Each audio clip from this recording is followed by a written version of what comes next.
Miami, 13 games in, the Phillies have reached their first little gut check of the new season. They soaked up a 10-3 loss to the Miami Marlins on Saturday night, see observations. Though they are off to a nice 8-5 start, the Phillies have lost 3 of their last 4 ball games, and a loss Sunday afternoon would mean something. No team that is serious about winning the National League East can afford a series loss to the lowly Marlins. It would not be accurate to call it a shake-up, but manager Gabe Kapler plans some changes to his lineup for Sunday's game. He will likely give some rest to catcher JT Realmuto and go with Andrew Knapp behind the plate. And Scott Kingery is slated to start, possibly at second base in place of slow-starting Cesar Hernandez, possibly somewhere else. "We're going to find a way to get Kingery in the lineup tomorrow," Kapler said. "Not sure where he's going to play, but he's going to play tomorrow." Kingery earned his way into the lineup for the series finale by coming off the bench with a pair of late doubles in Saturday night's loss.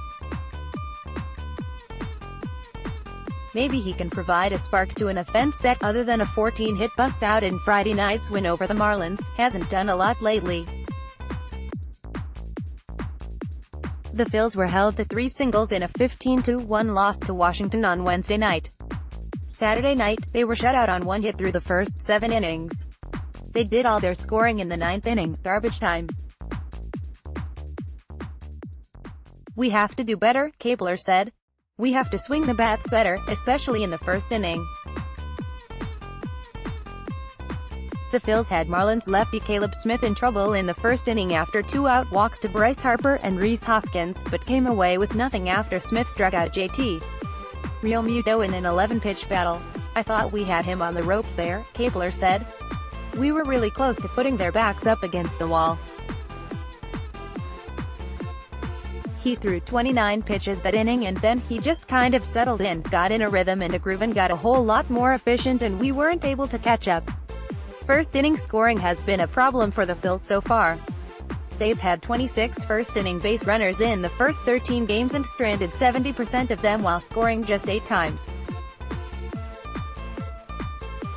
Zach Eflin, so good in his first 2 starts, struggled in this one. He liked his stuff, but so, too, did the Marlins. They got him for 10 hits in 4 innings. He was tagged for 3 homers in the 3rd inning. The homers, on a curveball, a changeup and a fastball, traveled a combined 1,251 feet. "I think a couple pitches were poor location, but for the most part one honestly thought I had really good stuff tonight," Eflin said. "I felt really good in the first and second inning, and after that it seemed like they started jumping on my stuff.